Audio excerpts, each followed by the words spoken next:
السلام عليكم ورحمة الله وبركاته. أعوذ بالله من الشيطان الرجيم. بسم الله الرحمن الرحيم. الحمد لله رب العالمين. اللهم صل على محمد وعلى آل محمد كما صليت على إبراهيم وعلى آل إبراهيم وبارك على محمد وعلى آل محمد كما باركت على إبراهيم وعلى آل إبراهيم إنك حميد مجيد. أما بعد. അപ്പോൾ നമ്മുടെ page number 514, ആയത്ത് 24 അല്ലേ? കിട്ടിയ? എന്നാ തുടങ്ങാം. أعوذ بالله من الشيطان الرجيم. بسم الله الرحمن الرحيم. وهو الذي كف أيديهم عنكم وأيديكم عنهم ببطن مكة من بعد أن أظفركم عليهم وكان الله بما تعملون بصيرا. هم الذين كفروا وصدوكم عن المسجد الحرام والهدي معكوفا أن يبلغ محله ولولا رجال مؤمنون ونساء مؤمنات لم تعلموهم أن تطؤوهم فتصيبكم منهم معرة بغير علم ليدخل الله في رحمته من يشاء. لو تزيلوا لعذبنا الذين كفروا منهم عذابا عليما. إذ جعل الذين كفروا في قلوبهم الحمية حمية الجاهلية فأنزل الله سكينته على رسوله وعلى المؤمنين وألزمهم كلمة التقوى وكانوا أحق بها وأهلها وكان الله بكل شيء عليما. لقد صدق الله رسوله الرؤيا بالحق لتدخلن المسجد الحرام إن شاء الله آمنين محلقين رؤوسكم ومقصرين لا تخافون فعلم ما لم تعلموا فجعل من دون ذلك فتحا قريبا. هو الذي أرسل رسوله بالهدى ودين الحق ليظهره على الدين كله وكفى بالله شهيدا. ഒരായത്ത് കൂടുള്ളൂ, അതിവിടെ ഓതിയാലോ അല്ലേ? محمد رسول الله والذين معه أشداء على الكفار رحماء بينهم تراهم ركعا سجدا يبتغون فضلا من الله ورضوانا سيماهم في وجوههم من أثر السجود ذلك مثلهم في التوراة ومثلهم في الإنجيل كزرع أخرج شطأه فآزره فاستغلظ على سوقه يعجب الزراع ليغيظ بهم الكفار. وعد الله الذين آمنوا وعملوا الصالحات منهم مغفرة وأجرا عظيما. ഈ 29-ാമത്തെ ആയത്തിനൊരു പ്രത്യേകത ഉള്ളത്, അറബി അക്ഷരമാലയിലെ 28 അക്ഷരങ്ങളും എല്ലാ അക്ഷരങ്ങളും പൂർണ്ണമായി വരുന്ന രണ്ടായത്തുകളാണുള്ളത് ഖുർആനിൽ. അലിഫ് മുതൽ യാവ് വരെയുള്ള എല്ലാ അക്ഷരങ്ങളും വന്ന 2 ആയത്തുകളാണ്. അതിലൊന്ന് ഇതാണ്, സൂറത്ത് അൽ ഫതഹിന്റെ 29-ാമത്തെ ആയത്ത്, അവസാനത്തെ ആയത്ത്. മറ്റൊന്ന് സൂറത്ത് ആല ഇമ്രാന്റെ 154-ാമത്തെ ആയത്ത്, 1, 5, 4. ഈ 2 ആയത്തുകളിലാണ് എല്ലാ അക്ഷരങ്ങളും അറബിയിലെ ഇത് അക്ഷരമാലയിലേതുള്ളത്. അതാണ് അതിൻ്റെ ഒരു പ്രത്യേകത. പിന്നൊന്ന്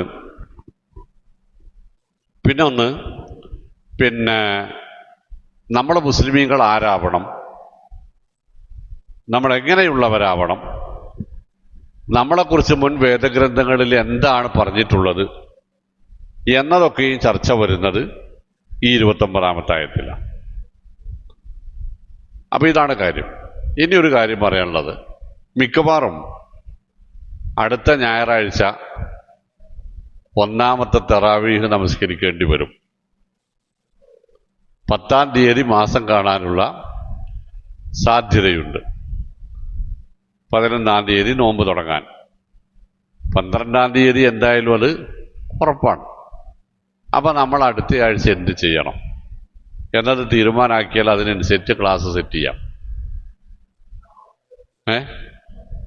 സാധ്യതയുണ്ട് 3 മുതൽ 5 മിനിറ്റ് വരെ കേരളത്തിൻ്റെ കടൽ തീരങ്ങളിൽ, കടലോര പ്രദേശങ്ങളിൽ അസ്തമയം അല്ല സൂര്യൻ ചന്ദ്രൻ ഉദിച്ചു നിൽക്കുന്നുണ്ട്, സാധ്യതയുണ്ട്. അപ്പൊ എന്ത് ചെയ്യണം? ഒറ്റക്ക എന്ത് ചെയ്യണം? ഖുർആൻ ക്ലാസ് നടത്തി തറാവീഹും കൂടി കഴിഞ്ഞ് പിരിഞ്ഞു പോകണോ മാസം കണ്ടാൽ, അതോ തറാവീഹിന് തയ്യാറായി അവനവൻ്റെ മഹല്ലത്തുകളിലേക്ക് അല്ലെങ്കിൽ അതിന് വരാൻ തയ്യാറായിട്ട് ഇശാഇന് വരണോ എന്നത് നിങ്ങളാണ് തീരുമാനിക്കേണ്ടത്. എന്നെ സംബന്ധിച്ച് രണ്ടും ഒന്ന് തന്നെയാണ്. തറാവീഹ് ഇവിടുന്ന് കഴിഞ്ഞു പോകേണ്ടി വരും, അല്ലെങ്കിൽ നാട്ടിൽ തറാവീഹ്. എന്താണ് സദസ്സിന്റെ അഭിപ്രായം നമുക്ക് ചോദിക്കണം. ദൂരെയുള്ള ആളുകളുണ്ടല്ലോ, തറാവീഹ് കഴിഞ്ഞിട്ട് പോവാം. തറാവീഹ് കടക്കാൻ പ്രത്യേകിച്ച് തുണിങ്ങുപ്പായി മാറ്റാനൊന്നുമില്ലല്ലോ. പിന്നെ നോമ്പ് ഒറ്റ ക്ഷീണം ഉണ്ടാവില്ല. എന്നാ പിന്നെ അടുത്ത ആഴ്ചയും കൂടെ നടന്നോട്ടെ അല്ലേ? ഇൻഷാ അല്ലാഹ്. റമദാനിൽ സാധാരണ നമ്മൾ ക്ലാസ് ഇപ്പോൾ വെക്കാറില്ല. നിങ്ങൾക്കല്ല ബുദ്ധിമുട്ട്. ഒന്ന്, ഞാൻ കേരളത്തിൻ്റെ വിവിധ ഭാഗങ്ങളിലായിരിക്കും. അപ്പോൾ പിന്നെ ഒന്നല്ല, 1-ാമത്തെ ഞായറാഴ്ച ഞാൻ എറണാകുളത്താണ്, 2-ാമത്തെ ഞായറാഴ്ച കോട്ടക്കൽ, 3-ാമത്തെ ഞായറാഴ്ച ആലുവ. അപ്പോൾ പിന്നെ അത് മുന്നോട്ട് പോവില്ല, ബുദ്ധിമുട്ടുണ്ടാവും. അപ്പോൾ നോമ്പിന് വേണ്ട, നോമ്പിന് ഖുർആൻ ക്ലാസ് വേണ്ട. നോമ്പിന് എല്ലാ ഞായറാഴ്ചകളിലും ഇൻഷാ അല്ലാഹ് ളുഹറിന് ശേഷം പള്ളിയിൽ പിന്നെ നല്ല പ്രഗത്ഭരായ പണ്ഡിതന്മാരുടെ നേതൃത്വത്തിലുള്ള ക്ലാസ്സുകൾ ഉണ്ടാവും. ബാദുഷാ ബാക്കവി, പിന്നെ നാസർ സുല്ലമി, അദ്രൈമ ഫാറൂഖി പൊന്മള, മൊയ്തീൻ സുല്ലമി മങ്കട എന്നിങ്ങനെയുള്ള ഓർഡറിൽ ഇൻഷാ അല്ലാഹ് 4 ഞായറാഴ്ചകളിൽ, ആദ്യത്തെ ഞായറാഴ്ച ബാദുഷ, 2-ാമത്തെ ഞായറാഴ്ച നാസർ സുല്ലമി, 3-ാമത്തെ ഞായറാഴ്ച അബ്ദുറഹിമാൻ ഫാറൂഖി പൊന്മള, അവസാനത്തെ ഞായറാഴ്ച മൊയ്തീൻ സുല്ലമി മങ്കട 4 പേരുടെ ക്ലാസ് ഉണ്ടാവും. അപ്പം ഞായറാഴ്ചകളിൽ ഇവിടെ ക്ലാസ് നടക്കും അല്ലേ? പിന്നെ വെള്ളിയാഴ്ചകളിൽ നമ്മളുടെ സാധാരണ സമ്പ്രദായം അതും നിലവിൽ മുന്നോട്ട് പോകും ഇൻഷാ അല്ലാഹ്. ളുഹറിന് ശേഷം, ളുഹർ സാധാരണ സമയത്ത് തന്നെ 1 മണിയല്ലേ നമ്മുടെ സമയം അല്ലേ? നമ്മളെ ദൂരമായിട്ട് 1 മണിയല്ലേ? അപ്പം അതും കൂടി ഇപ്പം ഓർത്ത് വെച്ചാൽ മതി. അത് പരമാവധി ഞായറാഴ്ചകളിൽ മഗ്‌രിബിന് ശേഷമുള്ള ക്ലാസ് ഉണ്ടാവില്ല. നോമ്പായിട്ടില്ലെങ്കിൽ നമുക്ക് സാധാരണ ഒരു ക്ലാസ് കഴിഞ്ഞാണ് പോകാം ഇൻഷാ അല്ലാഹ്. നോമ്പാവാനുള്ള സാധ്യത ഉണ്ടെന്നുള്ളതുകൊണ്ടാണ് ഞാനത് മുൻകൂട്ടി പറഞ്ഞത്. അപ്പോൾ ആവട്ടെ, നമ്മുടെ വിഷയത്തിലേക്ക് വരും. അപ്പോൾ അടുത്ത ഞായറാഴ്ചയും ഇൻഷാ അല്ലാഹ് ക്ലാസ് ഉണ്ടാകും ഇൻഷാ അല്ലാഹ്. അപ്പോൾ വഹുവല്ലദി കഫ ഐദിയഹും അൻകും, ഇനി ഒരു പുതിയ മേഖലയിലേക്ക് വരികയാണ്. ഇപ്പോൾ ബൈഅത്ത് റിളവാനുമായി ബന്ധപ്പെട്ട്, ഹുദൈബിയ സന്ധിയുമായി ബന്ധപ്പെട്ടുള്ള ആയത്തുകളായിരുന്നു ഈ 23 ആയത്തുകൾ ആണല്ലോ. അതുമായി ബന്ധപ്പെട്ടതും അതിൽ നിന്ന് പിന്തിരിഞ്ഞവരുമൊക്കെ ആയ ആളുകളുടെ സ്വഭാവ സവിശേഷതകളും അതിൻ്റെ പ്രത്യാഘാതങ്ങളെക്കുറിച്ചുള്ള താക്കീതുകളുമായിരുന്നു. ഇനി ഒരു വർഷം കൂടെ കടന്നിട്ട് വരാൻ പോകുന്ന ഒരു സംഗതിയാണ് പറയുന്നത്. പക്ഷെ കഴിഞ്ഞതുപോലെയാണ് പറയുക. ചില സംഗതികളൊക്കെ കഴിഞ്ഞതുപോലെ പറയുകയും ഭാവിയെ സൂചിപ്പിക്കുകയും ചെയ്യുന്നതാണ്. അതെല്ലാം ഭാഷയിലുണ്ട്. എന്നാൽ ഞാൻ പോയിട്ടോതാണത് നമ്മൾ പറയാം അല്ലേ. പോകാനിരിക്കുന്നതേ ഉള്ളൂ, പോയിട്ടോ എന്ന് പറയും. 3-4 പോയിട്ടെന്ന് പറഞ്ഞാൽ ആള് കൊലയുമെന്ന് ഇറങ്ങിയിട്ടുണ്ടാവില്ല.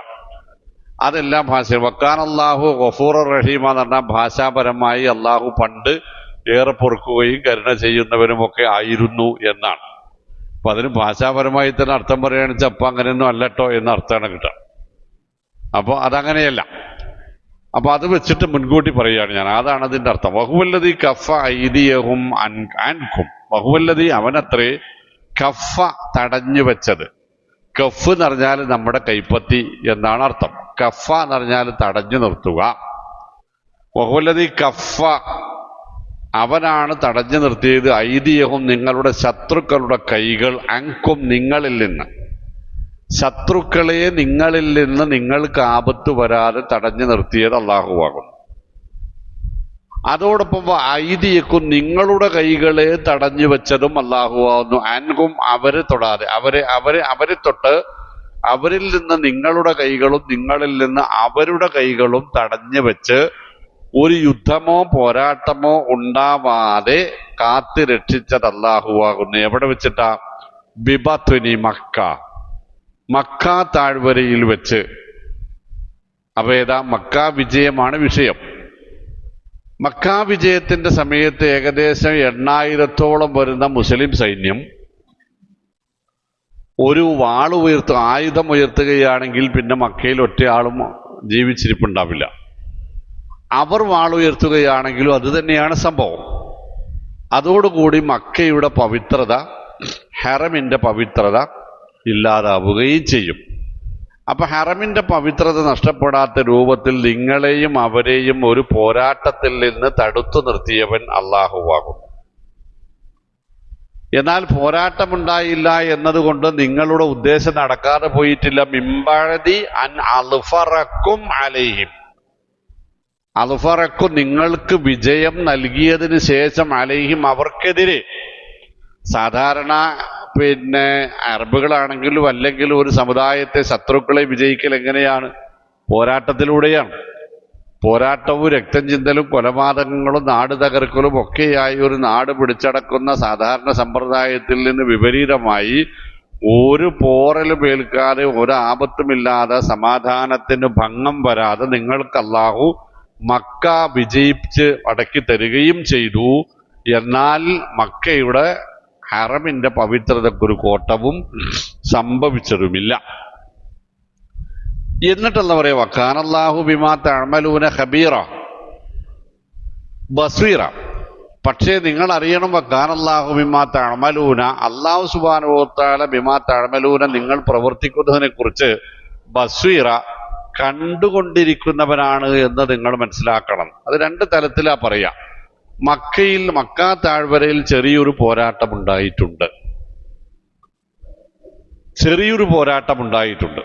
അത് നബി സല്ലല്ലാഹു അലൈഹി വസല്ലമയുടെ കൽപ്പനയ്ക്ക് വിരുദ്ധവുമായിരുന്നു. നബി സല്ലല്ലാഹു അലൈഹി വസല്ലമ പോരാട്ടത്തിന് നിർദ്ദേശം കൊടുത്തിട്ടില്ല. മക്കയിലേക്ക് ഉദിച്ച ആ മക്ക വിജയത്തിൽ ഇറങ്ങി തിരിച്ച 8,000 വരുന്ന സൈന്യത്തെ മക്കയുടെ 4 ഭാഗങ്ങളിൽ നിന്ന് 2,000 വീതം പേര് 4 ഭാഗങ്ങളിൽ നിന്ന് മക്കയെ വളയാനാണ് നബി ആവശ്യപ്പെട്ടത് സല്ലല്ലാഹു അലൈഹി വസല്ലം.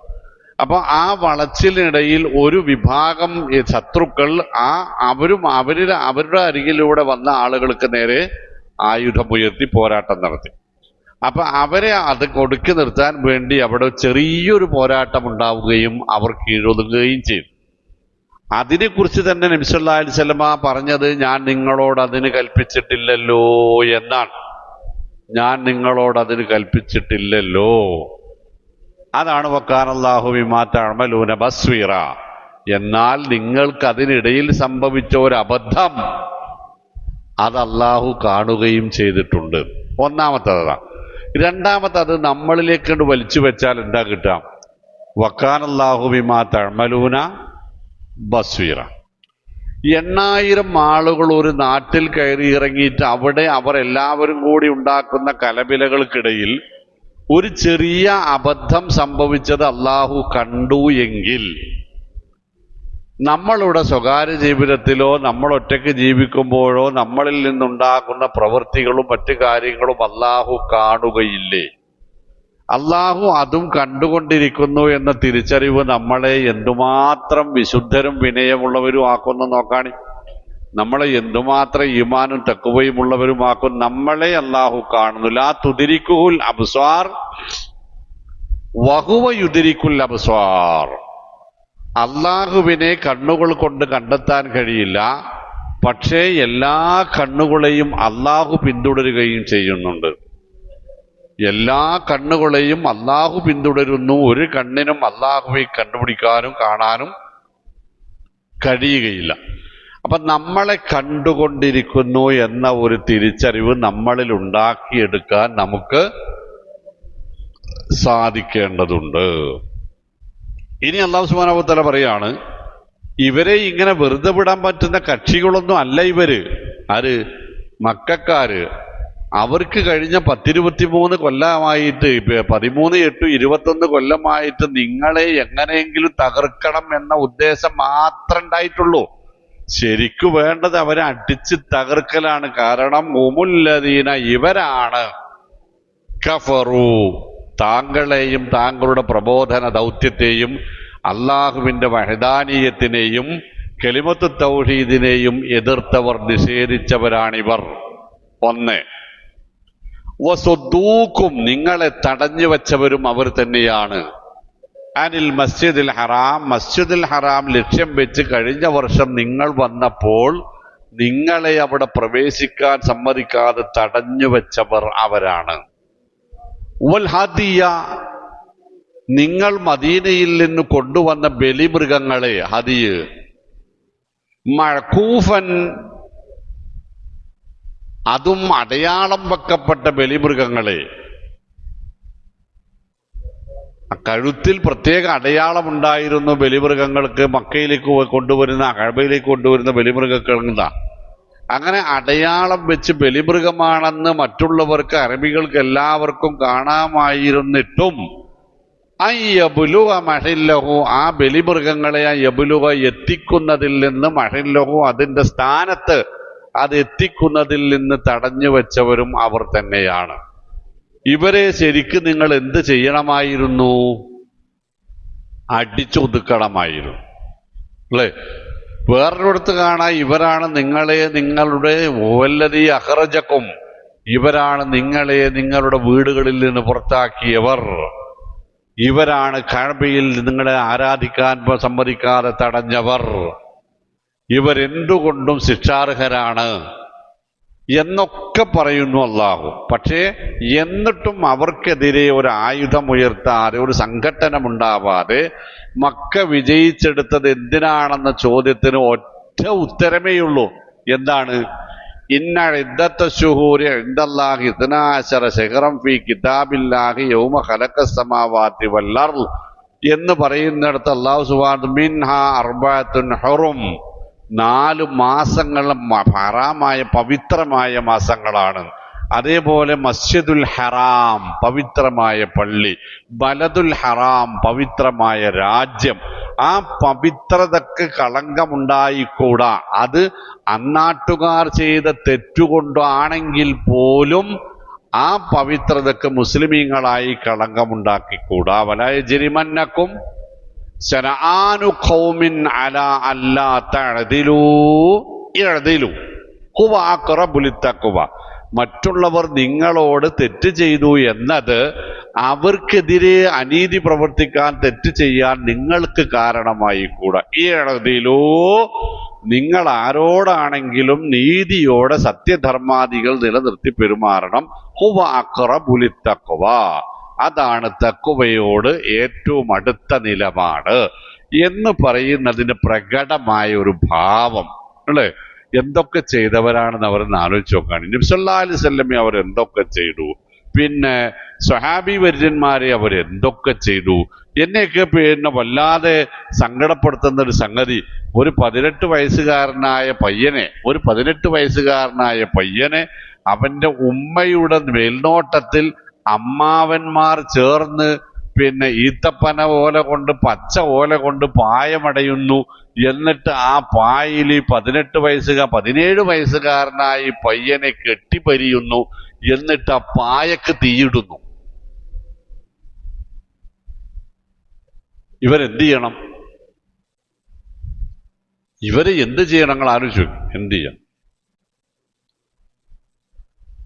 ഒരു ഉമ്മയും ഒരു വാപ്പയും മകനെയും കോണ അടുപ്പിൻകല്ല് പോലെ പിന്നെ കുന്തത്തിൽ നാട്ടി നിർത്തിയിട്ട് വയറ്റിൽ ഇങ്ങനെ കുന്തം കുത്തിയിട്ട് ഇങ്ങനെ കിടത്തി പെടഞ്ഞ് അതിൽ രണ്ടുപേർ മരിക്കും. ജീവൻ ബാക്കിയായ മകനെ അവിടെ നിന്നങ്ങോട്ട് പിന്നെ ഇറക്കിയിട്ട് നേരെ കൊണ്ടുപോയി തിളച്ചു മറിയുന്ന വെള്ളത്തിലേക്ക് തലമുക്കുന്നു. ഇവരെന്ത് ചെയ്യണം? പണ്ട് കാരണന്മാർക്ക് അറിയാലോ, കോഴീനെ പിന്നെ തിളപ്പിച്ച വെള്ളത്തിൽ ഇട്ടിട്ട് എടുക്കുമ്പോൾ എന്താ ഉണ്ടാവുക? ഒറ്റ തൂവലുണ്ടാവില്ല. അമ്മാർ ബിൻ യാസിർ റളിയല്ലാഹു അൻഹു എന്ന ചെറുപ്പക്കാരനായ സ്വഹാബി ഇവർ ചെയ്ത പണിയിതാ. ഇവർക്കെതിരെ എന്ത് ചെയ്യണം? അല്ലാഹു സുബ്ഹാനഹു വ തആല എത്രമാത്രം കാരുണ്യവാനാണെന്ന് നിങ്ങൾ ആലോചിച്ചു നോക്കാണ്. എത്രമാത്രം മാപ്പാക്കുന്ന ഗഫൂറാണവൻ, എത്രമാത്രം വാത്സല്യനിധിയാണ്, എത്രമാത്രം വിട്ടുവീഴ്ച ചെയ്യുന്ന അഫൂവാണവൻ. എന്ത് ഈ തലമുറ, ഈ സമുദായം ഇതൊന്നും മനസ്സിലാക്കാതെ പോകുന്നു? തമാടിത്തരത്തിന്റെ വിളനിലങ്ങളായിരുന്ന മനുഷ്യന്മാരെ 21 കൊല്ലം സഹിച്ചിട്ട് അവരെ ഇസ്ലാമിലേക്ക് വഴി നടത്തുന്ന ഒരു മഹാവാത്സല്യവാനായ റബ്ബിന്റെ പടപ്പുകളാണ് നമ്മൾ എന്നത് നമ്മൾ എന്തുകൊണ്ട് തിരിച്ചറിയുന്നില്ല? അല്ലേ? ചരിത്രത്തിൽ കേട്ടുകേൾവിയില്ലാത്ത ക്രൂരതകൾ ഒന്നൊന്നായി ചെയ്തു തീർത്തവർ, ചെയ്തിട്ട് നോക്കി നിന്നിട്ട് പൈശാചികമായി ആർത്തട്ടഹസിച്ചവർ 21 വർഷക്കാലമാണ്, മക്കാ വിജയം വരെ. എന്നിട്ടും അവർക്കെതിരെ പ്രതികാര നടപടിയെടുക്കാതെ അവരെ ഇസ്ലാമിലേക്ക് ആകർഷിച്ച് അവർക്ക് തൗഹീദ് ഉൾക്കൊള്ളാൻ സാധിച്ച അവരെ സ്വർഗാവകാശികളാക്കി മാറ്റിയ വാത്സല്യനിധിയായ റബ്ബ് അല്ലേ? നബി സല്ലല്ലാഹു അലൈഹി വസല്ലം 2 കാര്യം നമ്മളോട് പറഞ്ഞു. ഇസ്ലാമിന്റെ കാര്യം അത്ഭുതം തന്നെ. ഒരിക്കൽ നബി സല്ലല്ലാഹു അലൈഹി വസല്ലം പറഞ്ഞു, കൊന്നവനും ചത്തവനും നരകത്തിലായി പോകുന്നു. കൊന്നവനും ചത്തവനും നരകത്തിലാണ്. ഇദൽതഖൽ മുസ്ലിമാനി ബിസൈഫൈഹിമാ ഫൽ ഖാതിലു വൽ മഖ്തൂലു ഫിന്നാർ. മുസ്ലിമീങ്ങൾ പരസ്പരം ആയുധമുയർത്തിയാൽ രണ്ടുപേരും, ചത്തവനും കൊന്നവനും നരകത്തിലാകുന്നു.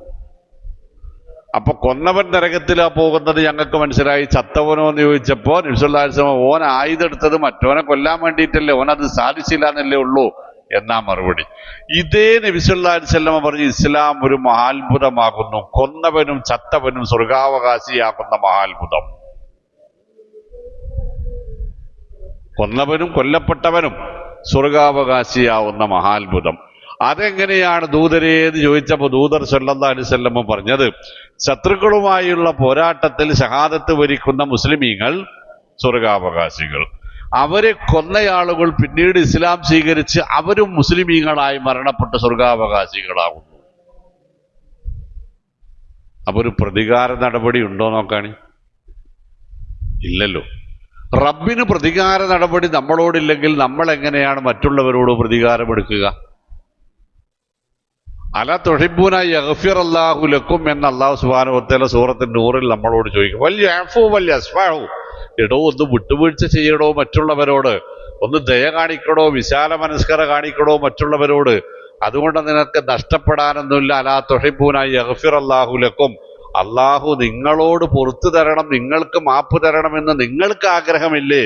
എന്തേ നിങ്ങൾക്കത് മറ്റുള്ളവർക്കും കൂടി വകവെച്ചു കൊടുത്താൽ, ആ സാധ്യത അവർക്ക് കൂടി വെച്ചു കൊടുത്താൽ എന്താണ് എന്ന് അല്ലാഹു സുബ്ഹാനഹു വ തആല നമ്മളോട് ചോദിക്കുന്നുണ്ട്. അപ്പൊ നിങ്ങൾ ആയത്തൊന്നുകൂടി വെച്ചോളി. ഹുമുല്ലദീന കഫറു, ഇവരാണ് സത്യനിഷേധികളായ ആളുകൾ. വസദ്ദൂകും അനിൽ മസ്ജിദിൽ ഹറാം, മസ്ജിദുൽ ഹറാമിൽ നിന്ന് നിങ്ങളെ തടഞ്ഞവരും ഇവർ തന്നെയാണ്. വൽ ഹദിയ മഅകൂഫൻ യബ്ലുഗ മഹല്ലഹു, ബലിമൃഗങ്ങളെ, അടയാളം വെച്ച ബലിമൃഗങ്ങളെ അവയുടെ സ്ഥാനത്ത് എത്തുന്നതിൽ നിന്ന് ആ പാവപ്പെട്ട നിരപരാധികളായ മൃഗങ്ങളെ തടഞ്ഞതും ഇവർ തന്നെയാണ്. വലൗലാ റിജാലു മുഅ്മിനൂന വനിസാഉ മുഅ്മിനാത്തുൻ, മക്കക്കാരുടെ കൂട്ടത്തിൽ ശ്രദ്ധിച്ചോണ്ടിട്ട് വല്ലാത്ത ആയത്താണ്. വലൗലാ റിജാലു മുഅ്മിനൂന, നിങ്ങൾ പോരാടാൻ ഇറങ്ങിത്തിരിച്ച ആ മക്കയിലുള്ള മനുഷ്യന്മാരിൽ ചില ആളുകൾ വലൗല ഉണ്ടായിരുന്നില്ല എങ്കിൽ റിജാലുൻ, ചില പുരുഷന്മാരും മുഅ്മിനൂന വിശ്വാസികളായി അവിടെയുണ്ട്. വനിസാഉ മുഅ്മിനാത്തുൻ, ചില സ്ത്രീകൾ വിശ്വാസിനികളായ സ്ത്രീകളും മക്കക്കാരിലുണ്ട്. അങ്ങനെ അവിടെ ആളില്ലായിരുന്നുവെങ്കിൽ, ഇതൊക്കെ ചെയ്തിട്ടും ഈ ക്രൂരതകൾ മുഴുവനും ചെയ്തിട്ടും അവർക്കിടയിൽ പിന്നെയും ഇസ്ലാമിന്റെ ആളുകൾ, മുഅ്മിനീങ്ങളും മുഅ്മിനാത്തുകളും വളർന്നുകൊണ്ടേയിരുന്നു, വികസിച്ചുകൊണ്ടേയിരുന്നു, ആൾബലം കൂടിക്കൊണ്ടേയിരുന്നു എന്നാ പറഞ്ഞതിന്റെ അർത്ഥം. എന്താ നമുക്ക് മനസ്സിലാവുക? യുരീദൂന ലിയുത്ഫിഉ നൂറല്ലാഹി ബിഅഫ്വാഹിഹിം, റബ്ബിന്റെ പ്രകാശം ഊതിക്കെടുത്താൻ ആരൊക്കെ ശ്രമിച്ചാലും വല്ലാഹു മുത്തിമ്മു നൂരിഹി, അത് കെടാൻ അല്ലാഹു സമ്മതിക്കൂല എന്ന് മാത്രല്ല, അത് അല്ലാഹു പൂർത്തിയാക്കുകയും ചെയ്യും. വലൗ കരിഹൽ കാഫിറൂൻ, ആരൊക്കെ വെറുപ്പ് പ്രകടിപ്പിച്ചിട്ടും കാര്യമില്ല, അത് പൂർത്തിയാക്കും. മൂസാ നബി അലൈഹി ഇസ്ലാമയുടെ ജനനം തടയുവാൻ വേണ്ടി ബനൂ ഇസ്രായേലിൽ ജനിക്കുന്ന ആൺമക്കളെ മുഴുവൻ കൊന്നൊടുക്കാൻ തീരുമാനിച്ച, കൊന്നൊടുക്കിക്കൊണ്ടിരുന്ന ഫിറഔന്റെ മടിത്തട്ടിൽ തന്നെ മൂസാ നബിയെ വളർത്തിക്കൊണ്ടുവന്നവനാണ് ആര്? അല്ലാഹു സുബ്ഹാനഹു വ തആല അല്ലേ? സൂറത്ത് ശുഅറ ഇങ്ങനെ വായിക്കുമ്പോൾ അത്ഭുതകരമായ ചർച്ച വരുന്നുണ്ട്. സൂറത്ത് ശുഅറ 26-ാം അധ്യായത്തിലെ മൂസാ നബിയും ഫിറഔനും തമ്മിലുള്ള ഒരു സംസാര മധ്യേ മൂസാ നബിയോട് ഫിറഔൻ പറയും, അലം നുറബ്ബിക ഫീനാ വലീദൻ, നീ നമ്മുടെ കുടുംബത്തിലല്ലേ ഒരു കുഞ്ഞായി വളർന്നത്?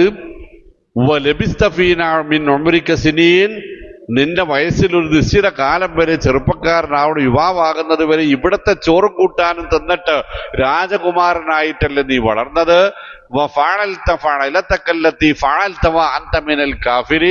അന്ന് നീ ഇന്നതുമൊക്കെ ചെയ്തില്ലേ എന്നൊക്കെ ചോദിച്ചിട്ട് മൂസാ നബിയെ വിരട്ടുമ്പോ മൂസാ നബി തിരിച്ചു കൊടുക്കണ പണി എന്താണെന്നറിയങ്ങള്?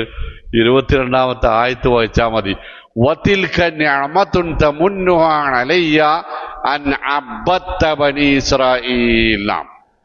വതിൽക നിഅമത്തുൻ തമുന്നുഹാ അലയ്യ, ഈ എണ്ണിപ്പറഞ്ഞ അനുഗ്രഹങ്ങളൊക്കെ നീ എനിക്ക് തന്നു എന്ന് പറഞ്ഞല്ലോ, അത് എന്തിന്റെ പ്രതിഫലമാണെന്നറിയോ?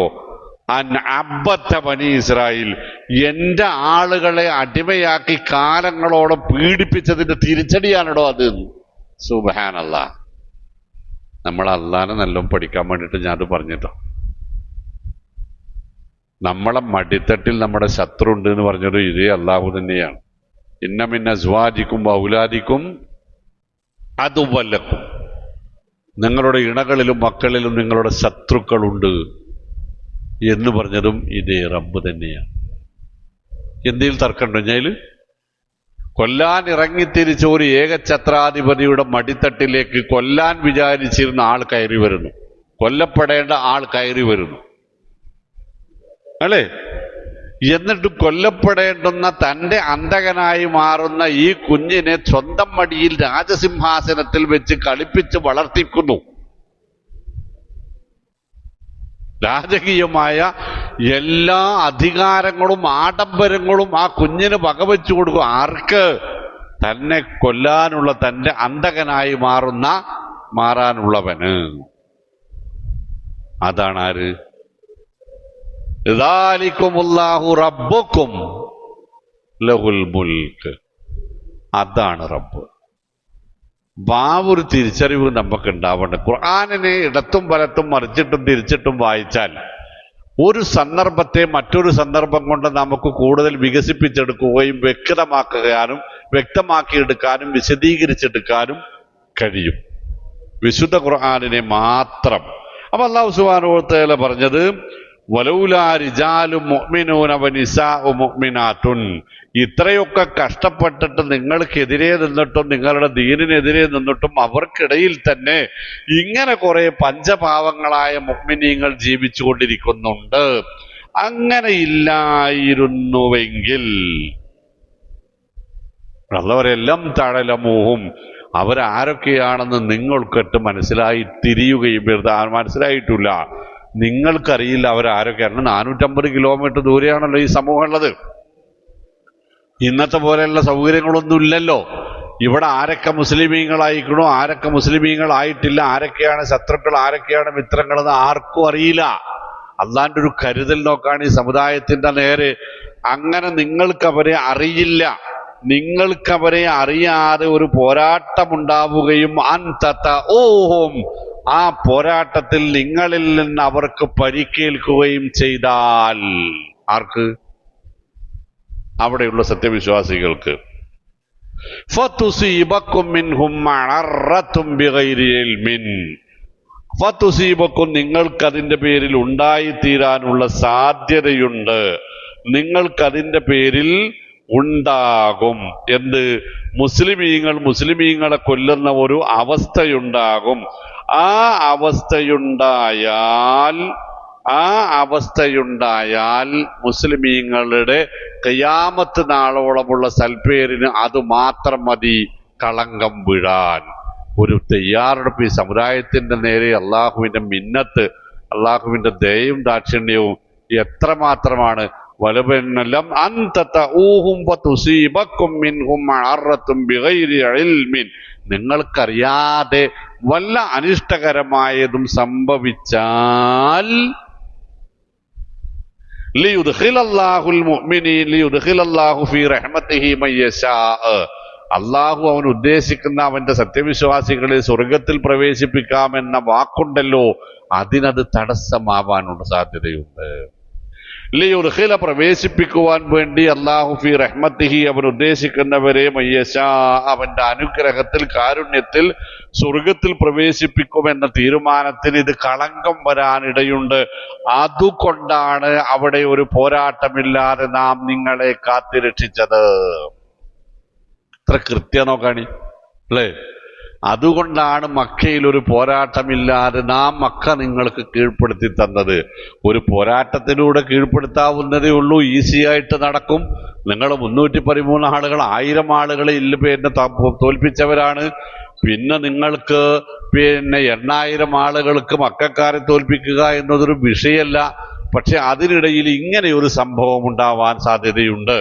അത് പിന്നീട് ഒരു പേരുദോഷമാവാനോ നിങ്ങളുടെ പരലോക വിജയത്തിന് തടസ്സമാവാനോ കാരണമായി കൂടാ എന്നതുകൊണ്ടാണ് പരസ്പരം ഒരു പോരാട്ടമില്ലാതെ വഹുവല്ലദീ കഫ്ഫ അയ്ദിയഹും അൻകും വഅയ്ദിയകും അൻഹും ബിബത്നി മക്ക, അത് തടസ്സം നിന്നത് രക്ഷപ്പെടുത്തിയെടുത്തത്.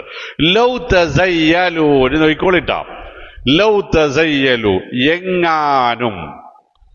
എങ്ങാനും സത്യവിശ്വാസികളും അവിശ്വാസികളും വേറിട്ടാണ് ജീവിച്ചിരുന്നത് മക്കയിൽ എങ്കിൽ ലഅദബനല്ലദീന കഫറൂ മിൻഹും, തീർച്ചയായും മക്കയിലെ അവിശ്വാസികളെ നാം ശിക്ഷിക്കുക തന്നെ ചെയ്യുമായിരുന്നു. അദാബൻ അലീമ, കഠിനമായ വേദനയുള്ള ശിക്ഷ നാം അവരെ അനുഭവിപ്പിക്കുക തന്നെ ചെയ്യുമായിരുന്നു. അതേ മുസ്ലിമീങ്ങളെ കൊണ്ടാവാം, അള്ളാഹു വേറെ എന്തെങ്കിലും മാർഗം ഉപയോഗിച്ചു കൊണ്ടുമാവാം. അപ്പോ മുസ്ലിങ്ങൾക്ക് മുസ്ലിങ്ങളാലൊരു, നിങ്ങൾ മനസ്സിലാക്കേണ്ട ആയതിന്റെ മെസ്സേജ് എന്താ? മുസ്ലിങ്ങൾക്ക് മുസ്ലിങ്ങളാൽ ഒരു വിഷമം ഉണ്ടാകാവതല്ല. ആ മുസ്ലിം എന്നത് സുന്നിയോ മുജാഹിദോ ജമാഅത്തോ തബ്ലീഗോ ആരാവട്ടെ, ഇതൊരു ഉമ്മത്താണ്, ഇതൊരു സമുദായമാണ്, ഒരു സമൂഹമാണ്. ഈ സമൂഹം ഒരൊറ്റ മാതാപിതാക്കളുടെ മക്കളാണ്. ഈ സമൂഹം രക്തബന്ധത്തെക്കാൾ ആദർശ ബന്ധത്തിന് പ്രാധാന്യം കൽപ്പിക്കുന്ന സമൂഹമാണ്. അങ്ങനെയല്ലേ അല്ലേ? ആ ലാ ഇലാഹ ഇല്ലല്ലാഹ് മുഹമ്മദ് റസൂലുള്ളാഹി എന്ന് പറയുന്നവരെല്ലാം റസൂൽ സല്ലല്ലാഹു അലൈഹി വസല്ലമയുടെ അന്തിമ പ്രവാചകത്വത്തെ അംഗീകരിക്കുന്നവരാണെങ്കിൽ, അവർ സ്വഹാബത്തിനെ കാഫിറുകളാക്കാത്തവരാണെങ്കിൽ, ഈ രണ്ട് കാരണങ്ങൾ കൊണ്ടാണ് ശിയാക്കളും ഖവാരിജുകളും ഖാദിയാനികളും ഇസ്ലാമിക വൃത്തത്തിൽ നിന്ന് പുറത്തു നിൽക്കുന്നത്. അങ്ങനെ തന്നെ മനസ്സിലാക്കേണ്ടതുണ്ട്.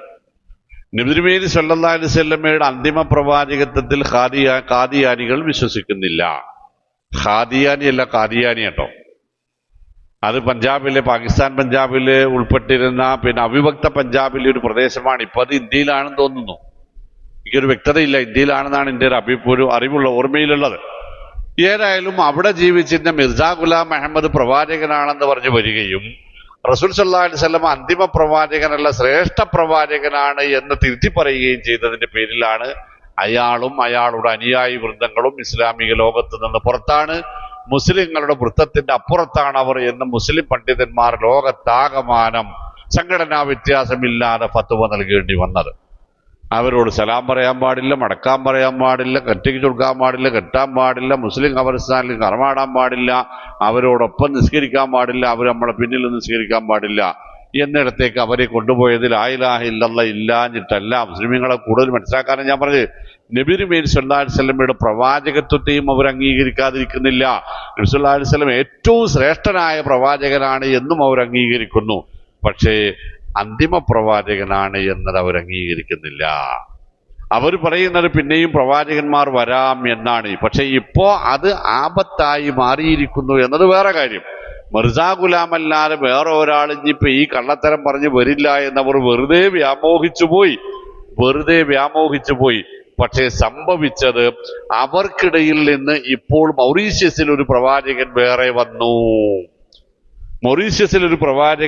വന്നു. ഇപ്പൊ ഖാദിയാനികൾക്ക് മിർസാ ഗുലാം പ്രവാചകനാണ് എന്ന് പറയുന്നത് പോലെ തന്നെ മൻസൂർ അലിയും പ്രവാചകനാണെന്ന് പറയേണ്ടി വന്നിരിക്കുന്നു.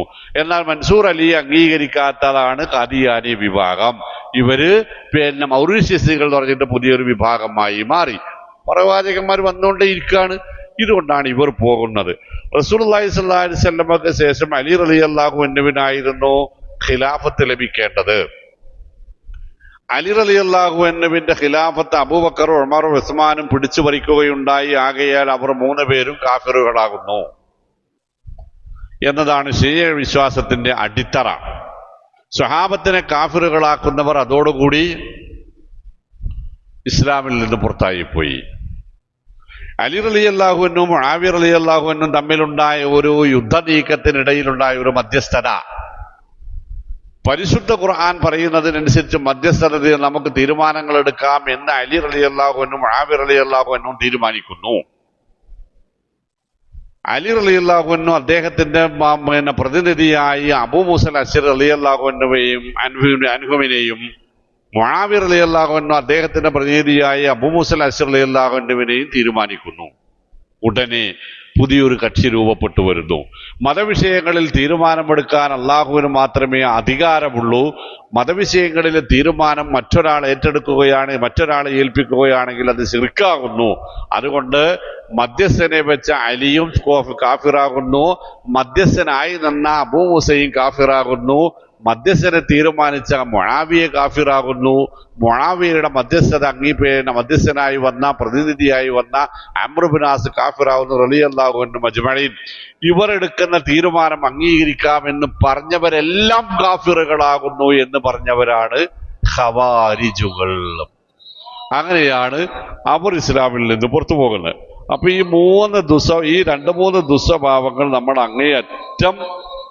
അങ്ങേയറ്റം ശ്രദ്ധിക്കണം എന്ന് പറയാൻ വേണ്ടിയിട്ടാണ് ഞാൻ ഇക്കാര്യം പറഞ്ഞത്. ഈ 3 കാര്യങ്ങൾ അങ്ങേയറ്റം ശ്രദ്ധിക്കേണ്ടതുണ്ട്. ഈ 3 വിഭാഗവും അല്ലാത്ത ഷഹാദത്ത് കലിമ രണ്ടും അംഗീകരിക്കുകയും ഏറ്റുചൊല്ലുകയും ചെയ്യുന്ന ഈ സമുദായത്തിലെ മുഴുവൻ ആളുകളും എന്താണ്? ഒരൊറ്റ മാതാപിതാക്കളുടെ മക്കളാണ്. അവർക്ക് ആദർശ ബന്ധത്തെക്കാൾ രക്തബന്ധത്തെക്കാൾ വലുത് അവരുടെ ആദർശ ബന്ധമാകുന്നു. അപ്പൊ ആ തലത്തിൽ നിൽക്കുന്ന നമുക്ക് മറ്റുള്ള മുസ്ലിമീങ്ങളോട് എന്തുണ്ടാകാൻ പാടില്ല? ഒരു വഴക്കോ വിദ്വേഷമോ വൈരാഗ്യമോ അകൽച്ചയോ ഉണ്ടാകാവതല്ല. വ്യക്തികൾ എന്ന രൂപത്തിൽ, കുടുംബങ്ങൾ എന്ന രൂപത്തിൽ നമ്മിൽ നിന്ന് വീഴ്ചകൾ ഉണ്ടാകാം. പറയേണ്ടത് പറയേണ്ടിടത്ത് പറയേണ്ട പോലെ പറയേണ്ടവരോട് പറയേണ്ടി വരും. അതിൻ്റെ പേരിൽ പിണക്കങ്ങൾ ഉണ്ടാവാം, അകൽച്ചകൾ ഉണ്ടാകാം. പക്ഷെ അതൊന്നും അള്ളാഹുവിന്റെ പ്രീതി കാംക്ഷിച്ച് ജീവിക്കുന്ന ആളുകൾ എന്ന രൂപത്തിൽ വൈയക്തികമായി മാറിക്കൂടാ. അതൊന്നും വ്യക്തിപരമായി മാറിക്കൂടാ. എനിക്ക് അസ്കർ മാഷോട് 2 എണ്ണം പറയാറുണ്ടെങ്കിൽ അസ്കർ മാഷോട് ഞാനത് പച്ചക്ക് പറയും. അത് എന്നിട്ട് അസ്കർ മാഷ് തോളി പിടിച്ച് ഞങ്ങൾ 2 ആളെ കൂടി ചായയും കുടിക്കും. അത് അസ്കർ മാഷക്ക് തിരിച്ചും ചെയ്യാൻ കഴിയണം. കാരണം നമ്മുടെ രണ്ടുപേരുടെയും ഉദ്ദേശം അൽ ഹുബ്ബു ഫില്ലാ. ഞാൻ അസ്കർ മാഷെ സ്നേഹിക്കുന്നത് ഇന്ന റബ്ബ് സ്നേഹിക്കുമെന്ന് വിചാരിച്ചിട്ടാണ്, സ്നേഹിക്കണമെന്ന് ആഗ്രഹിച്ചിട്ടാണ്. വൽ ബുഗ്ളു ഫില്ലാ. ഞാൻ അസ്കർ മാഷെ ചീത്ത പറഞ്ഞതും റബ്ബ് എന്നെയും അസ്കർ മാഷെയും ഇഷ്ടപ്പെടണം എന്ന് വിചാരിച്ചിട്ടാണ്. അല്ലാതെ മാഷക്ക് എന്നോടോ എനിക്ക് മാഷോടോ വ്യക്തിപരമായിട്ടൊരു ദേഷ്യം മുസ്ലിമീങ്ങൾ തമ്മിൽ ഉണ്ടായിക്കൂടാ. അതുകൊണ്ട് ആ 3 ദിവസത്തിനപ്പുറം പരസ്പരം മിണ്ടാത്തവർ 2 പേര് ഇസ്ലാമിന്റെ പുറത്താന്ന് പറഞ്ഞ്, 2 പേര് ഇസ്ലാമിന്റെ പുറത്താണ്. 3 ദിവസം പരസ്പരം മിണ്ടാതെ തെറ്റി നടന്ന 2 പേരും പിടുത്തം വിട്ട്. ആരാണോ ആദ്യം സലാം പറയുന്നത്, കൂട്ടത്തിൽ മെച്ചം തമ്മിൽ ഭേദം തൊമ്മൻ, അവനാണ്. മറ്റോ പിന്നെയും പുറത്താ, പോക്കാണ്, തീരെ പറ്റൂല എന്നർത്ഥം. മുസ്ലിം അല്ല എന്നല്ല ഇതിന്റെ അർത്ഥം. ഓനെന്നും ഇതിൽ ശരിയായ മുസ്ലിങ്ങളുടെ ഗണത്തിൽ കൂട്ടാൻ പാടില്ല. അങ്ങനെയാണെങ്കിൽ നമ്മൾ എത്ര ആളുണ്ടാവും ഈ കൂട്ടത്തിൽ? എത്ര ആളുണ്ടാവും?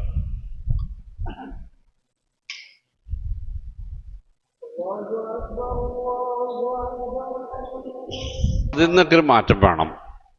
അപ്പൊ ആദ്യം അങ്ങനെ വല്ല പിണക്കുണ്ടെങ്കിൽ റമദാനും കൂടെ വരുന്നത്, റമദാനിൽ തീർക്കാൻ നോക്കണ്ട. റമദാൻ വരെ ഈ പാപം കൊണ്ടു നടന്നിട്ട് റമദാനിൽ തീർക്കുന്നത് കൊണ്ട് പുണ്യൊന്നുമില്ല. റമദാനിലേക്ക് എത്തുന്നതിന് മുമ്പൊക്കെ ഒന്ന് തീർത്തിട്ട്, ഒക്കെ തീർത്തിട്ട് ഫ്രീ മൈൻഡായിട്ട് ഒന്ന് റമദാനിലേക്ക് എത്തേണ്ടതുണ്ട്. അള്ളാഹു അനുഗ്രഹിക്കുമാറാവട്ടെ. അപ്പോ അള്ളാഹു സുബ്ഹാനഹു വ തആല എന്നിട്ട് പറയും, ഇത് ജഅലല്ലദീന കഫറൂ ഫീ ഖുലൂബിഹിമുൽ ഹമിയ്യത ഹമിയ്യത്തൽ ജാഹിലിയ്യ. ഇത് ജഅലല്ലദീന കഫറൂ ഫീ ഖുലൂബിഹിമുൽ ഹമിയ്യ. സത്യവിശ്വാസികളല്ലാത്ത അവിശ്വാസികളുടെ മനസ്സിൽ അള്ളാഹു സുബ്ഹാനഹു വ തആല ഒരു ഹമിയത്ത് വെച്ചിട്ടുണ്ട് എന്ന് പറഞ്ഞാൽ മക്കക്കാരുടെ ജാഹിലിയത്തിൽ അവർക്കുണ്ടായിരുന്ന ഗോത്രവൈരം എന്ന് പറയാം ഹമിയത്തിന്, ധാർമ്മിക രോഷം എന്ന് പറയാം, മുൻവൈരാഗ്യം എന്നും പറയാം.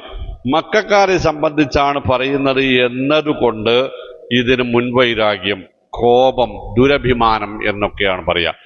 എന്ത് വന്നാലും ശരി ഈ സമുദായം ഈ പുതിയ ടീമിനെ അംഗീകരിക്കൂല. അവരെടുത്ത് പിടിച്ചു നിൽക്കാൻ ഇപ്പൊ നമുക്ക് നിവൃത്തിയില്ലാതെ അവർക്ക് മനസ്സിലായിക്കണം. എന്നാലും ശരി അവർക്ക് മനസ്സമാധാനത്തോടുകൂടി സ്വമേധയാ അവർക്ക് കീഴടങ്ങുകയില്ല എന്ന ദുരഭിമാനം മക്കക്കാർക്കുണ്ടായിരുന്നു. അതുകൊണ്ടാണ് മക്കയിലേക്ക് ഒരു പടയെടുപ്പ് വേണ്ടി വന്നത്. സത്യത്തിൽ ഉഹദ് യുദ്ധത്തോടുകൂടി അല്ലെങ്കിൽ ഖന്ദഖ് യുദ്ധത്തോടുകൂടി മക്കക്കാരുടെ കഥ കഴിഞ്ഞിട്ടുണ്ട്. കാരണം അവർ നബി സല്ലല്ലാഹു അലൈഹി വസല്ലമയെയും മുസ്ലിങ്ങളെയും ഒറ്റയടിക്ക് ഇല്ലാതാക്കാൻ വിചാരിച്ചിട്ട് 10,000-ത്തിലധികം വരുന്ന ആൾബലത്തിനപ്പുറത്ത് അറേബ്യൻ മരുഭൂമിയിലെ 1-2 ഗോത്രങ്ങളല്ലാത്ത മുഴുവൻ ഗോത്രങ്ങളെയും അണിനിരത്തിയാണ് നബി സല്ലല്ലാഹു അലൈഹി വസല്ലമയോട് പോരാടിയത്. തമീമ് ഗോത്രം പോലെയുള്ള 1-2 ഗോത്രങ്ങളല്ലാത്ത മുഴുവൻ അറബികളും ഖന്ദഖ് യുദ്ധത്തിൽ പങ്കെടുത്തിരുന്നു. ആൾബലമാവട്ടെ അവരൊന്നിങ്ങനെ നടന്നു പോയാൽ മദീന എന്നറിഞ്ഞൊരു സ്ഥലം തന്നെ പിന്നീട് ഭൂപടത്തിൽ ഉണ്ടാവാത്ത അത്രയും ആൾബലവും ആയുധബലവും വാഹനങ്ങളും ഉണ്ടായിരുന്നു. പക്ഷേ ആ കൊണ്ടുപോയ ആയുധങ്ങളും വാഹനങ്ങളും ഭക്ഷണങ്ങളും അബൂ സുഫിയാന്റെ പിൽക്കാലത്തെ റിപ്പോർട്ടുകളിൽ കാണാം, സ്വന്തം മേൽവസ്ത്രം പോലും അവിടെ ഊരിയെറിഞ്ഞിട്ടാണ് അവർ ജീവൻ കൊണ്ട് തടിയെടുത്തത് എന്നാണ് പറഞ്ഞ കേട്ട മനസ്സിലാവുക. ഇവർ കുറേയേറെ 10,000 മൃഗങ്ങളെയും അവരുടെ സ്വത്തുക്കളെയും ഭക്ഷണ സാധനങ്ങളും വസ്ത്രവും ആയുധങ്ങളും അടക്കം മദീനത്തെ മുസ്ലിമീങ്ങൾക്ക് കൊണ്ടേ കൊടുക്കാൻ വേണ്ടിയിട്ട് പോയ പോലെയാണ് അവസാനം ഇതായത്. അടുപ്പത്ത് വെച്ചിരുന്ന തിളച്ചുകൊണ്ടിരുന്ന ഭക്ഷണം അതേപോലെ തന്നെ മുസ്ലിങ്ങൾക്കായിരുന്നു. മുസ്ലിങ്ങളാണെങ്കിൽ 10-15 ദിവസം പട്ടിണിയായിരുന്നു. അതോടുകൂടി സത്യത്തിൽ മക്ക മുശ്രിക്കുകളുടെ അടപ്പ് തെറിച്ചിരുന്നു. ഇത് ജഅലല്ലദീന കഫറൂ ഫീ ഖുലൂബിഹിമുൽ ഹമിയ്യ ഹമിയ്യത്തൽ ജാഹിലിയ്യ. പക്ഷേ അവർക്കിടയിൽ ജാഹിലിയത്ത് മുതൽ അവർ തുടർന്ന് വന്നിരുന്ന നിലനിർത്തിപ്പോന്നിരുന്ന ദുരഭിമാനമുണ്ടായിരുന്നു. ആ ദുരഭിമാനത്തിന്റെ മേലാണ് അവർ ഒരു പോരാട്ടത്തിന് സന്നദ്ധരായത്. അപ്പൊ അള്ളാഹു പറയാണ്, അൻസലല്ലാഹു സക്കീനതഹു അലാ റസൂലിഹി വഅലൽ മുഅ്മിനീൻ. അള്ളാഹുവിന്റെയും അള്ളാഹുവിന്റെ ദൂതരുടെ അള്ളാഹിന്റെ ദൂതരുടെയും ദൂതരുടെ അനുയായികളുടെയും മനസ്സുകളിൽ അൻസലല്ലാഹു അള്ളാഹു ഇറക്കി കൊടുത്തു. സക്കീനതഹു അള്ളാഹുവിൻ്റെ ഉള്ള ശാന്തി, സമാധാനം, സമചിത്തത ഇറക്കി കൊടുത്തു. അതെന്തിനാണെന്നറിയങ്ങള്? അൽസമഹും കലിമത്ത തഖ്വ, തഖ്വയിൽ അവരെ ഉറപ്പിച്ചു നിർത്തിയല്ല. അൽസമ എന്ന് പറഞ്ഞാൽ ഒട്ടിച്ചു വെച്ചു എന്നർത്ഥം. അവരെ ഉറപ്പിച്ചു നിർത്തി അല്ലാഹു തഖ്വയിൽ. ഇപ്പൊ എന്തുകൊണ്ടാണ് നമ്മളുടെ മനസ്സിലൊക്കെ മറ്റുള്ളവരോട് കോപവും പകയും വിദ്വേഷവും അകൽച്ചയും ഒക്കെ ഉണ്ടാവുന്നത്? എന്തുകൊണ്ടാ? ഈ ഇൽസാമു കലിമത്തി തഖ്വ നമ്മളുടെ മനസ്സുകളിൽ ഇല്ലാത്തത് കൊണ്ടല്ലേ? തഖ്വയാകുന്ന ആ ഒരു കലിമ, ആ ഒരു സ്വഭാവം നമ്മുടെ ജീവിതത്തിൽ മനസ്സിനോട് ഒട്ടിച്ചേർന്ന് നിൽക്കുന്നില്ല എന്ന അർത്ഥം. ഉണ്ടെങ്കിൽ നമ്മുടെ മനസ്സിന്റെ സമചിത്തത ഒരു കാലത്തും നഷ്ടപ്പെടുകയില്ല. എന്നിട്ട് അല്ലാഹു സുബ്ഹാനഹു വ തആല വകാനൂ അഹഖ ബിഹാ, അങ്ങനെ ഒരു തഖ്വയും സമാധാന ശാന്തിയും സമചിത്തതയും ഉണ്ടാവാൻ ഏറ്റവും അർഹതപ്പെട്ട ജനവിഭാഗം മുസ്ലിമീങ്ങളാണ്, ആയിരുന്നു. അഹ്ലഹ, അതിന്റെ ആളുകളും അതിന്റെ അനുയായികളും അവർ തന്നെയാണ്. തഖ്വയുടെ അനുയായികൾക്കാണ് സമാധാനവും ശാന്തിയും സമചിത്തതയും ഒക്കെ ഉണ്ടാവുക.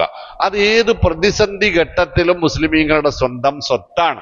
അല്ലാഹു സുബ്ഹാനഹു വ തആല അത് മുസ്ലിമീങ്ങളുടെ മനസ്സിൽ നിക്ഷേപിച്ചു വെച്ചതിന്റെ ഫലമാണ് ഒരു തിരിച്ചടിയില്ലാതെ മുസ്ലിമീങ്ങൾ ശാന്തമായി പെരുമാറാനും സമചിത്തതയോടെ മക്കയെ സ്വന്തം പരിധിയിൽ നിർത്താനും കീഴൊതുങ്ങി കിട്ടിയ ആളുകളോടും മാന്യവും ആദരപൂർണവുമായ നിലയിൽ പെരുമാറാനുമുള്ള കാരണം.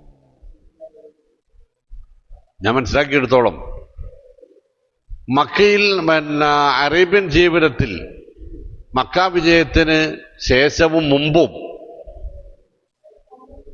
പരാജിതരിൽ നിന്ന് അടിമകളെ സ്വീകരിക്കാത്ത ഒരൊറ്റ യുദ്ധമേ ഉണ്ടായിട്ടുള്ളൂ.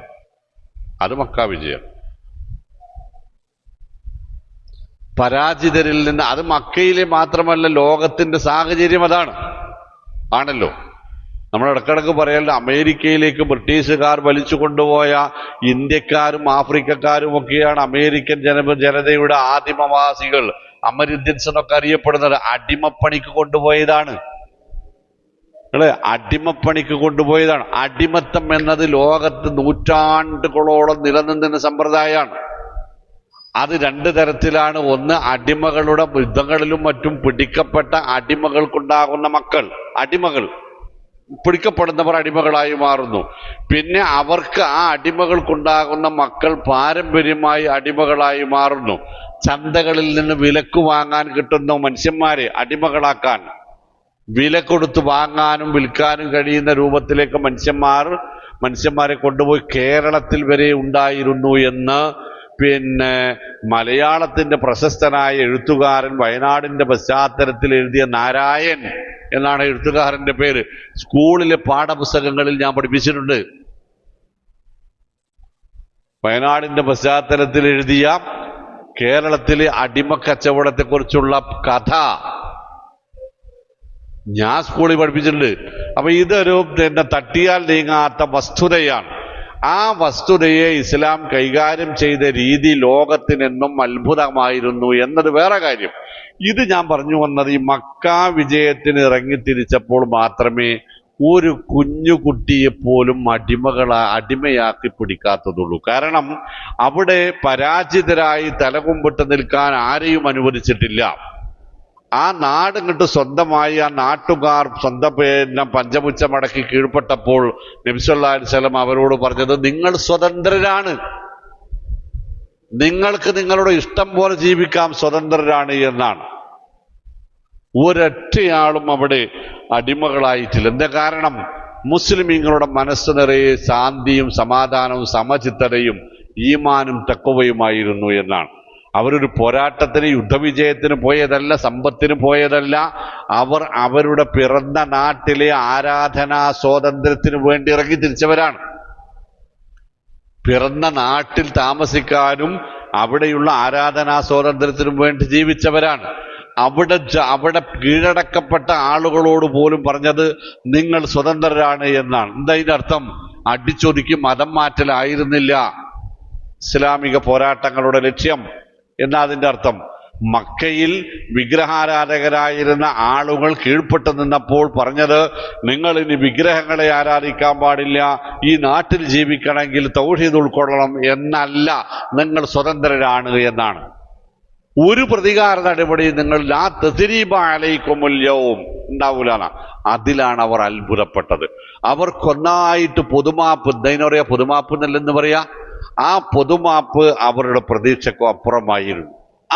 അപ്പോഴാണ് അവർ ഇസ്ലാമിൻ്റെയും അതിൻ്റെ നായകന്റെയും ഗരിമയും മഹിമയും മനസ്സിലാക്കിയത്. അവരൊന്നിച്ച് മുസ്ലിങ്ങളാവുകയാണ് ചെയ്തത്. അതാണ് ആ മഹാത്ഭുതങ്ങളിൽ ഒന്ന്. അപ്പോ അല്ലാഹു സുബ്ഹാനഹു വ തആല പറഞ്ഞത് വകാനല്ലാഹു ബികുല്ലി ഷൈഇൻ അലീമ. അല്ലാഹു എല്ലാ കാര്യങ്ങളെക്കുറിച്ചും, കുല്ലി ഷൈഇ എന്ന് പറഞ്ഞാൽ പറയപ്പെടാവുന്ന വസ്തു എന്ന അർത്ഥം. അത് ഒരു ആറ്റമാവാം, അവിടെ നിന്ന് എവറസ്റ്റുമാവാം. പറയപ്പെടാൻ പറ്റുന്ന ഏതൊരു വസ്തുവിനും ഒന്നിച്ചു പറയുന്ന പേരാണ് ഷൈഅ്. കുല്ലി ഷൈഇ എന്ന് പറഞ്ഞാൽ അത് നമ്മൾ ഉൾക്കൊള്ളേണ്ട ഒരു സംഗതിയാണ്. നമ്മളുടെ ശരീരത്തിന്റെ പ്രവർത്തനങ്ങള്, അതിൻ്റെ മഹാത്ഭുതങ്ങള്, അവിടെ എവിടെയൊക്കെയാണ് തകരാറുകളുള്ളത്, തകരാറുകൾ വരാൻ പോകുന്നത് എന്നതുൾപ്പെടെ നമ്മുടെ മനസ്സിന്റെ വ്യാപാരങ്ങളും വികാരങ്ങളും വിചാരങ്ങളും ഉൾപ്പെടെ കുല്ലി ഷൈഇൻ അറിയും. അല്ലേ? നമുക്ക് തർക്കമൊന്നുമില്ല. പക്ഷെ അത് സ്വന്തം ജീവിതത്തിലെ ദുസ്വഭാവങ്ങളോട് ചേർത്ത് വെച്ച് നമ്മൾ ഇതുവരെ പരിശോധിച്ചില്ല. അതാ കുഴപ്പം. ചെയ്തു കൂട്ടുന്ന നന്മകൾ അല്ലാഹു കാണുന്നുണ്ട്, അതിന് അല്ലാഹു കൃത്യമായി രേഖപ്പെടുത്താൻ ആളെ ഏർപ്പെടുത്തിയിട്ടുണ്ട് എന്ന തിരിച്ചറിവുണ്ടായാൽ നമ്മൾ നന്മകൾ വർദ്ധിപ്പിക്കുകയും അല്ലാഹു നമ്മളിൽ നിന്നുണ്ടാകുന്ന നേരിയൊരു അലംഭാവം പോലും തിരിച്ചറിയുന്നു എന്നത് നമ്മൾ ഉൾക്കൊള്ളാൻ കഴിഞ്ഞാൽ നമ്മൾ പരമാവധി സൂക്ഷ്മത നിലനിർത്തുകയും ചെയ്യും. അത് നമുക്കുണ്ടാവുന്നില്ല. അവിടെയാണ് പ്രശ്നം. അല്ലാഹു അനുഗ്രഹിക്കുമാറാവട്ടെ. ലഖദ് കൊടുക്കാം, ആയില്ല, സമയമായി. അപ്പോൾ അടുത്ത 3 ആയത്ത് ഇൻഷാ അല്ലാഹ് നമുക്ക് അടുത്ത ക്ലാസ്സിലാക്കാം. അപ്പൊ ഇങ്ങനെ ഒരു തിരിച്ചറിവുള്ളവരായി അള്ളാഹുവിൽ നിന്ന് വലാ യക്തുമൂനല്ലാഹ ഹദീഥ, അള്ളാഹുവിൽ നിന്ന് യാതൊന്നും മറച്ചു വെക്കാൻ കഴിയില്ല എന്ന ഒരു അറിവ് ബോധ്യമായി തിരിച്ചറിവായി ഉൾക്കാഴ്ചയായി മരണം വരെ, അവസാന ശ്വാസം വരെ നിലനിർത്തിക്കൊണ്ടിരിക്കാൻ അല്ലാഹു തൗഫീഖ് നൽകുമാറാവട്ടെ. അസ്സലാമു അലൈക്കും വറഹ്മത്തുള്ളാഹി.